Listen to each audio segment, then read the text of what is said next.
Radio মিলনের আজকের নিবেদন বিভূতিভূষণ বন্দ্যোপাধ্যায়ের কাহিনী বিপদ। গল্পটি ভালো লেগে থাকলে অবশ্যই লাইক এবং শেয়ার করবেন এবং আরও নতুন নতুন গল্প শোনার জন্য সাবস্ক্রাইব করতে ভুলবেন না আমাদের official YouTube channel radio Milan audio story. শুরু হচ্ছে বিভূতিভূষণ বন্দ্যোপাধ্যায়ের কাহিনী বিপদ। জ্যাঠামশাই, বাড়ি বসে এক মনে লিখছিলাম, সকাল সকাল কে যেন এসে ডাক দিল। কে? এই আমি, হাজু। হাজু? হাজু আবার কে? বাইরে বেরিয়ে এলাম, দেখি একটি 16-17 বছরের মেয়ে, পরনে একখানা মলিন শাড়ি, একটা ছোট ছেলেকে কোলে নিয়ে দাঁড়িয়ে আছে। চিনতে পারলাম না। গ্রামে অনেক দিন পর নতুন এসেছি, অনেক লোককেই চিনি না। জিজ্ঞেস করলাম, কে তুমি? আমার বাবার নাম রামচরণ বোষ্টম। এইবার চিনলাম। রামচরণের সঙ্গে ছোটবেলায় কড়ি খেলতাম। মাঝে খবর পেয়েছিলাম প্রায় বছর 5-6 আগে সে মারা গেছে, কিন্তু তার পরিবারের তেমন কোনো খবরাখবর জানতাম না। তার যে এত বড় মেয়ে আছে সেটা এই এখনই জানলাম। ও, তুমি রামচরণের মেয়ে? তা বিয়ে হয়ে গেছে দেখছি। শ্বশুর বাড়ি কোথায়? কালোপুর। বেশ বেশ। তা এটি বুঝি খোকা? বয়স কত? এই 2 বছর হবে। বেশ বেশ বেশ, বেঁচে থাকো মা। যাও, ভেতরে যাও। আপনার কাছে এইছি জ্যাঠামশাই, আপনি লোক রাখবেন? লোক? না, লোক তো আছে, গয়লা বউ। আর লোকের তো দরকার নেই। কেন, কে থাকবে? আমি থাকতাম, আপনার মাইনে লাগবে না, আমাদের দুটো খেতে দেবেন। কেন, তোমার শ্বশুর বাড়ি?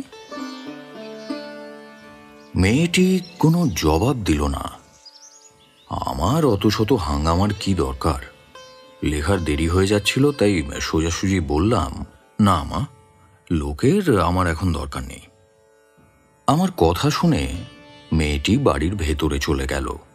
পরে শুনলাম সে ভিক্ষা করতে এসেছিল, চাল নিয়ে চলে গেছে। এরপর মেয়েটার কথা প্রায় ভুলেই গিয়েছিলাম। হঠাৎ একদিন দেখি রায়েদের বাইরের ঘরের পৈঠায় বসে সেই মেয়ে হাউ হাউ করে এক টুকরো তরমুজ খাচ্ছে। যেভাবে সে তরমুজের টুকরোখানা ধরে কামড় দিচ্ছে, তাতে ওই হাউ হাউ শব্দখানা ছাড়া আর কিছুই মাথায় এলো না। সেদিনকার মতো আজও তার পরনে অতি মলিন শাড়ি, কোলের ছেলেটা সঙ্গে নেই। পাশে পৈঠার ওপর 2-1 টুকরো পেঁপে আর 1 খণ্ড তালের গুড়ের পাটালি রাখা। অনুমানে বুঝলাম আজ অক্ষয় তৃতীয়া উপলক্ষে রায়বাড়ি কলসি উৎসর্গ করেছিল। এইসব ফলমূল সে ভিক্ষাতে পেয়েছে। পায়ের কাছে একটা পোঁটলা রাখা, সম্ভবত সেখানে ভিক্ষার চাল টাল সব রয়েছে। সেদিন ফিরতি পথে আমি কাকে যেন মেয়েটা সম্পর্কে জিজ্ঞেস করলাম। জানতে পারলাম মেয়েটা শ্বশুরবাড়ি যায় না, কারণ সেখানকার অবস্থা নাকি খুবই খারাপ। দুবেলা ভাতও জোটে না। চালাতে না পেরে মেয়েটার স্বামী তাকে বাপের বাড়ি ফেলে চলে গেছে, আজ অবধি নিয়ে যাওয়ার নামও করেনি। এদিকে বাপের বাড়ির অবস্থাও তো অতি খারাপ।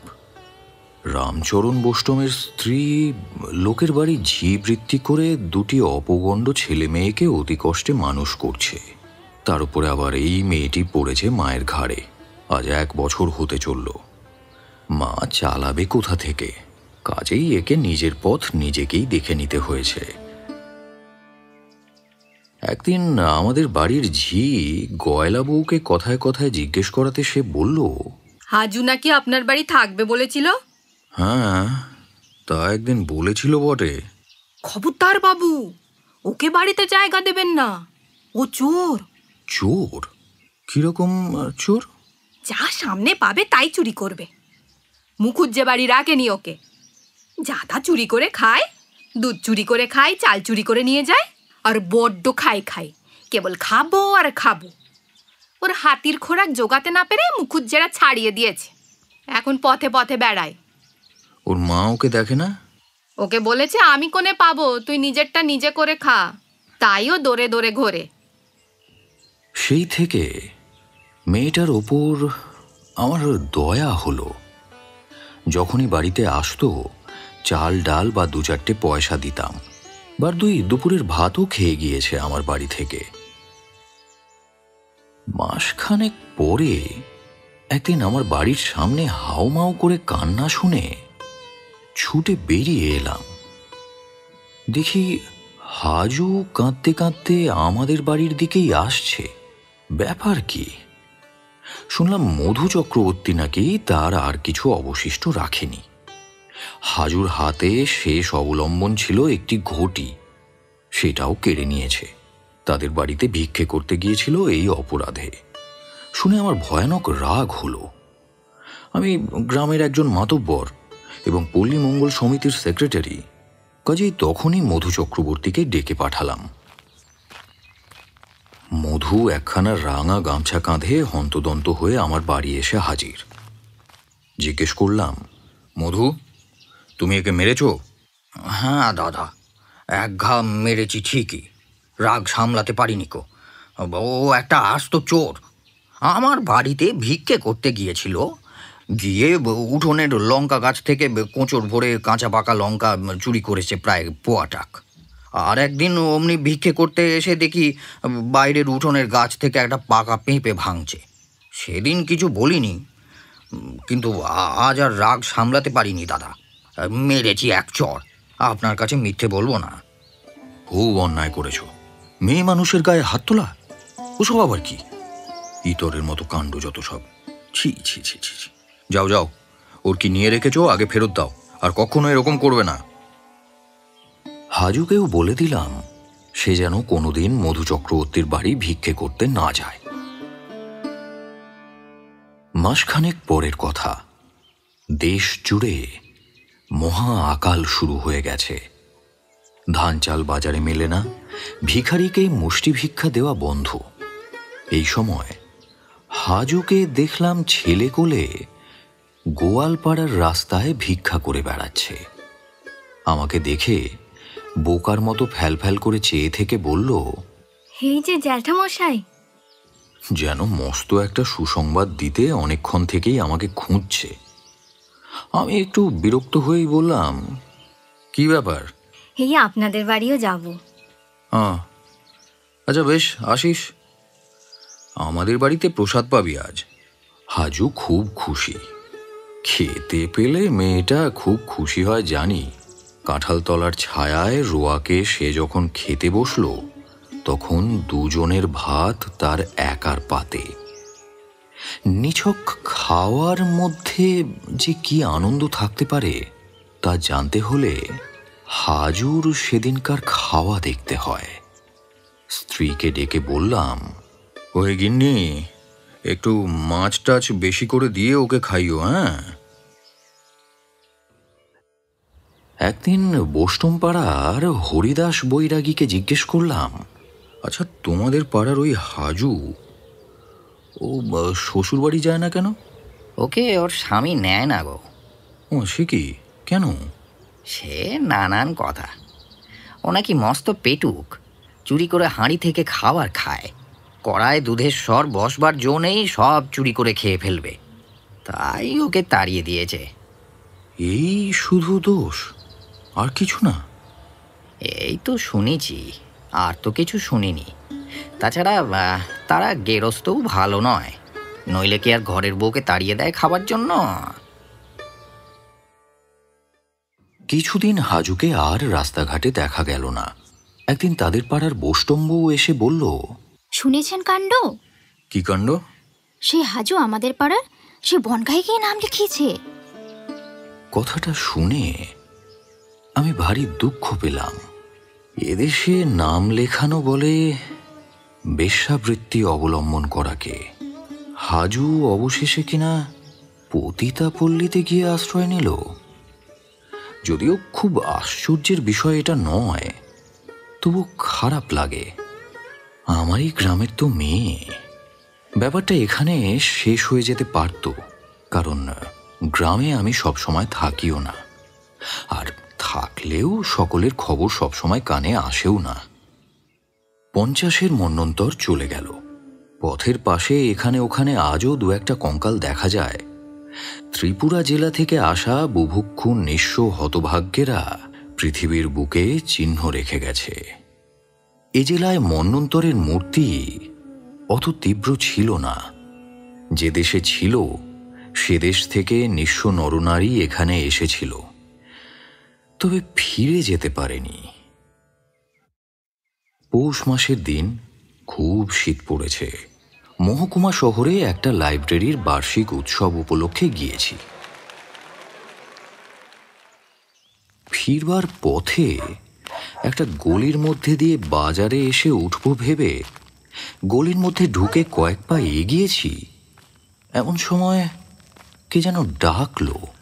ও জ্যাঠামশাই। হ্যাঁ, কে? এই যে আমি। আধো অন্ধকার গলিপথে ভালো করে চেয়ে দেখার চেষ্টা করলাম। একটা চালা ঘরের সামনে পথের ধারে একটা মেয়ে রঙিন কাপড় পরে দাঁড়িয়ে আছে। কাপড়ের রং অন্ধকারের সঙ্গে মিশে গেছে। আমি শুধু তার মুখের আবছায়া আদল আর হাত দুটো দেখতে পেলাম। কাছে গিয়ে জিজ্ঞেস করলাম, কে? চিনতে পারলেন নে? আমি হাজু। হাজু বললেও আমার কিছু মনে পড়ল না। অবাক হয়ে আবার জিজ্ঞেস করলাম, কে হাজু? আপনাদের গায়ের। বারে, ভুলে গেলেন? আমার বাবার নাম রামচরণ বৈরাগী। আমি তো এই শহরে নটি হয়ে আছি। শেষের কথাটা সে এমন সুরে বলল যেন জীবনের পরম সার্থকতা লাভ করেছে এবং সেজন্য সে গর্ব অনুভব করে। অর্থাৎ এত বড় শহরে নটি হবার সৌভাগ্য কি কম কথা, নাকি যার তার ভাগ্যে ঘটে? গ্রামের লোক দেখে বুঝুক তার কৃতিত্বের বহরখানা। আমি কিছু বলার আগেই সে নিজে থেকেই বলল, আসুন না দয়া করে আমার ঘরে। না, এখন যেতে পারবো না, সময় নেই। কেন? কি করবেন? বাড়ি যাব। না, আসতেই হবে আপনাকে। পায়ের ধুলো দিতেই হবে আমার ঘরে। আসুন। কি ভেবে ঢুকে পড়লাম হাজুর ঘরে। নিচু রোয়াকে খড় ছাওয়া। রোয়াক পার হয়ে মাঝারি ধরনের একখানা ঘর। নিচু একটা তক্তপোষের ওপর সাজানো গোছানো ফর্সা চাদর পাতা বিছানা। দেওয়ালে বিলিতি সিগারেটের বিজ্ঞাপনের ছবি 2-3টে। কোনো এক মেম সাহেব অমুক সিগারেট টানছে। একটা ছোট জলচৌকির ওপর খানকতক পিতল কাঁসার বাসন। রেড়ির তেলের প্রদীপের আলোয় ঝকঝক করছে ওগুলো। মেঝেতে একটা পুরনো মাদুর পাতা, বৈষ্ণবের মেয়ে। একখানা কেষ্ট ঠাকুরের ছবিও দেওয়ালে টাঙানো দেখলাম। ঘরের এক কোণে একজোড়া ডুগি তবলা, একটা হুঁকো, টিকে তামাকের মশলা, আরও কি কি যেন সব রাখা রয়েছে। এই দেখুন, এই আমার ঘর। বাহ, বেশ ঘর তো। কত ভাড়া দিতে হয়? 7.5 টাকা। হাজু এরপর উঠে গিয়ে এক ঘটি জল নিয়ে এসে বলল, নিন, পা ধুয়ে নিন। কেন? আরে, পা ধোয়ার এখন কোনো দরকার দেখছি না। আমি এক্ষুনি চলে যাব। একটু জল খেয়ে যেতে হবে কিন্তু এখানে জ্যাঠামশাই। মনে মনে ভাবলাম, এখানে কি আর জলযোগ করবার প্রবৃত্তি হয় কখনো? পতিতার ঘরদোর, গা ঘিন ঘিন করে উঠল। মুখে বললাম, না না, এখন কিছু খাবো না, সময় নেই। হাজু সে কথা গায়ে না মেখে বলল, না না, তা হবে না। সে আমি শুনছি নে, কিচ্ছুতেই শুনবো না। বসুন। এরপর সে উঠে গেল।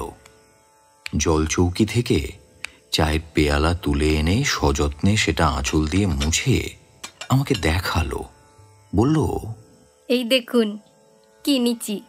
আপনাকে চা করে খাওয়াবো এতে। চা করতেও শিখেছি। ড্রেসডেন চায়না নয়, অন্য কিছু, সামান্য একটা পেয়ালা। তবুও হাজুর মনতুষ্টির জন্য বললাম, বাহ, বেশ জিনিস। উৎসাহ পেয়ে ও আমাকে ঘরের জিনিসপত্র দেখাতে আরম্ভ করলো।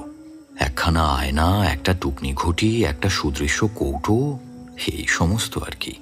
তার খুশি আর আনন্দ দেখে অতি তুচ্ছ জিনিসেরও প্রশংসা না করে পারলাম না। এতক্ষণ ভাবছিলাম একে এ পথে আসার জন্য তিরস্কার করি আর কিছু সদুপদেশ দিয়ে জ্যাঠামশায়ের কর্তব্য পালন করি, কিন্তু ওর খুশি দেখে ওসব আর মুখে আনতে পারলাম না। যে কখনো ভোগ করেনি তাকে ত্যাগ করো যে বলে, সে পরম হিতৈষী সাধু হতে পারে, কিন্তু জ্ঞানী নয়। কাল ও ছিল ভিখারিনী, আজ এ পথে এসে ওর অন্য বস্ত্রের সমস্যা ঘুচেছে। কাল যে পরের বাড়ি চাইতে গিয়ে মার খেয়েছিল, আজ সে নিজের ঘরে বসে গ্রামের লোককে চা খাওয়াচ্ছে, তাও নিজের পয়সায় কেনা পেয়ালা পিরিচে, যেখানে কিনা তার বাবাও কোনোদিন শহরে বাস করেনি বা পেয়ালায় চা পান করেনি। ওর চোখে এটাই ওর জীবনের পরম সাফল্য। তাকে তুচ্ছ করে, ছোট করে নিন্দা করার স্পর্ধা আমার হলো না। হাজু চা করে আনলো, আর একখানা কাঁসার মাজা রেকাবিতে 4টে সন্দেশ আর পেঁপে কাটা। একরাশ উৎসাহ নিয়ে সে আমার সামনে জলখাবারের রেকাবিখানা নামিয়ে রাখল। আমার সত্যি গা ঘিন ঘিন করছিল। এমন জায়গায় বসে কখনো খাইনি, এমন বাড়িতে কখনো পাও রাখিনি। কিন্তু হাজুর আগ্রহ ভরা সরল মুখের দিকে চেয়ে চাটা তুলে নিলাম। দেখলাম সে খুব খুশি হয়েছে। চায়ে এক চুমুক দিতেই জিজ্ঞেস করল, কেমন চা করেছি জ্যাঠামশাই? চা মোটেই ভালো হয়নি। পাড়া গিয়ে চা, না গন্ধ না স্বাদ। জিজ্ঞেস করলাম, কোথাকার চা? এই তো এই বাজারের। তা তুই নিজে চা খাস? 2টি বেলা। চা না খেলে সকালে কোনো কাজ করতে পারি না। আমার হাসি পেল। এই সেই হাজু। পুরনো ছবিটা চোখের সামনে আবার ফুটে উঠল। রায়বাড়ির বাইরের ঘরের পৈঠার কাছে বসে খোলা শুদ্ধ তরমুজের টুকরোতে হাউ হাউ করে কামড় দিচ্ছে হাজু। আর আজ সেই হাজু নাকি চা না খেলে সকালের কোনো কাজে হাত দিতে পারে না। ভাবা যায়। আমি এখন তাহলে উঠি রে হাজু। হ্যাঁ, সন্ধে উতরে গেল, আবার অনেকখানি রাস্তা যেতে হবে। হাজুর দেখলাম এত তাড়াতাড়ি আমাকে যেতে দেওয়ার ইচ্ছে নেই। গ্রামের এই লোক কেমন আছে, সেই লোক কেমন আছে, এইসব জিজ্ঞাসাবাদ করল। তারপর বলল, একটা কথা জ্যাঠামশাই, মাকে 5টা টাকা দেব, আপনি নিয়ে যাবেন? লুকিয়ে দিতে হবে কিন্তু টাকাটা, পাড়ার লোকে যেন জানতে না পারে। মার বড় কষ্ট। আমি মাসে মাসে যা পারি মাকে দিই। গত মাসে একখানা কাপড় পাঠিয়েছিলাম। কার হাতে দিয়েছিলি? বিনোদ গোয়ালা এসেছিল, তার হাত দিয়ে লুকিয়ে পাঠালাম। তোর ছেলেটা কোথায়? মার কাছেই আছে। ভাবছি এখানে নিয়ে আসব। সেখানে তো খেতে পড়তে পারছে না। এখানে খাওয়ার ভাবনা নাই। সিঙেড়া বলুন, কচুরি বলুন, নিমকি বলুন, খুব মেলে। এমন আলুর দম করে না ওই বটতলার খোট্টা দোকানদার, অমন আলুর দম কখনো খায়নি। এই এত বড় বড় এক একটা আলু, আর কত রকমের মশলা। আপনি একটু বসবেন, আমি কি আলুর দম আনবো, খেয়ে দেখবেন। না, এর সরলতা দেখে হাসিও পায় বটে, কিন্তু রাগ হয় না। বললাম, না, আমি এখন রওনা হব, আর ওই টাকাটা আমি নিয়ে যাব না, বুঝলি? তুই মানি অর্ডার করে পাঠালেও তো পারিস। অন্য লোকে কে দেবে কি দেবে না তার কোনো ঠিক আছে? বিনোদ যে তোর মাকে টাকাটা দিয়েছে তা তুই জানিস? হাজুর মনে এই সন্দেহ আগে কখনো আসেনি। আমার কথা শুনে সে বলল, যা বলেছেন জ্যাঠামশাই, টাকাটা জিনিসটা ওর হাত দিয়ে পাঠিয়ে দিই। মা পায় কি পায় না কে জানে। এ পর্যন্ত কত টাকা দিয়েছিস? তা 20-25 টাকার বেশি। উফ, আমি কি হিসেব জানি জ্যাঠামশাই? মা কষ্ট পায়, আমার কি তা ভালো লাগে বলুন? কার হাত দিয়ে টাকা পাঠাস?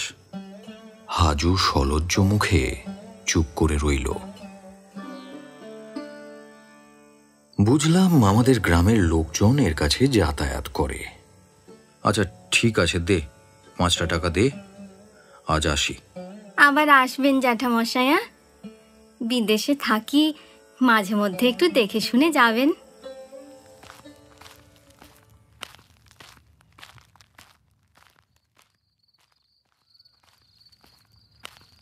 গ্রামে ফিরে হাজুর মায়ের সঙ্গে দেখা করে 5টা টাকা তার হাতে দিলাম।